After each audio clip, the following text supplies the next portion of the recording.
مسجد نبوی کا صحن تھا اور ایک شخص کونے میں بیٹھ کے دعا مانگ رہا ہے. ذرا اس کے دعا کے لفظ سنیے. اللہم انی اسألک بانک انت اللہ. اے اللہ میں تجھ سے اس لیے مانگتا ہوں کہ تو میرا اللہ جو ہے.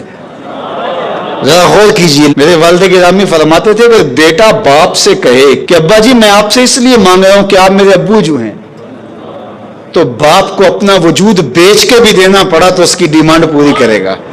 جو اس لفظ ہی ایسا کہہ دیا کہ ابو میں آپ سے اس لیے مانگ رہا ہوں کہ آپ میرے ابو جو ہیں، تو میں نے آپ سے ہی مانگنا. تو بندہ کیا کہہ رہا ہے؟ اللہم انی اسألک بانک انت اللہ. اللہ میں تجھ سے اس لیے مانگ رہا ہوں کہ تو میرا اللہ جو ہے. لا الہ الا انت، تیرے علاوہ کوئی ہے بھی تو نہیں.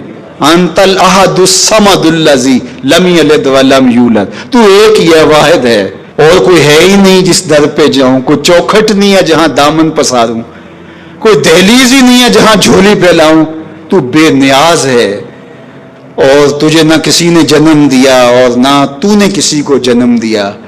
مالک میں تیرے حضور دعا کر رہا ہوں. یہ وہ دعا کر رہا تھا کہ میرے حضور نے سن لی.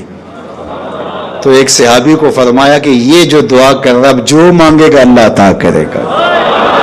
اس نے مانگا ہی اس ڈھب سے ہے، اس ڈھب سے ہے.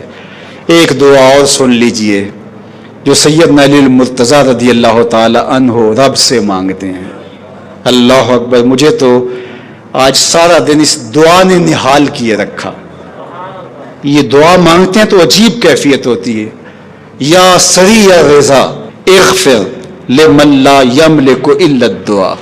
اے جلدی راضی ہو جانے والے، چھیتی مان جانے والے، اغفر لمن لا یملک الا الدعاء. اسے معاف کر دے جس کے پاس دعا کے علاوہ سہارا ہی کوئی نہیں، جس کے پاس دعا کے علاوہ کچھ ہے ہی نہیں جو پیش کر سکے.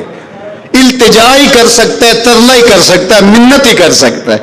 منتوں اور ترلوں کے علاوہ جس کے پاس کچھ نہیں ہے، اے جلدی مان جانے والے اس کی مغفرت کر دے، اس کو بخش دے. اللہ اکبر. تو وہ کریم ہے، وہ کہتا ہے میرے در پہ آؤ تو صحیح، کوئی جھولی پھیلاؤ تو صحیح. ہم تو مائل بکرم ہیں، کوئی سائل ہی نہیں. راہ دکھلائیں کسے رہ رب منزل ہی نہیں. کوئی آئے تو صحیح، جھولی پھیلائے تو صحیح، کوئی طلب تو کرے.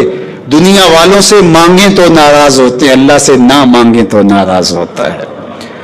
اللہ کہتا ہے مجھ سے نہ مانگو گے تو پھر کس در پہ جاؤ گے؟ قل ما یابؤ بکم ربی لولا دعاؤکم. اگر تم نہیں مانگو گے تو پھر وہ بھی پرواہ نہیں کرے گا. تم مانگتے رہو گے، جھولی پھیلاتے رہو گے، وہ اپنی رحمتیں تمہارے دامن میں ڈالتا رہے گا. اس کے خزانوں میں کوئی کمی نہیں آتی.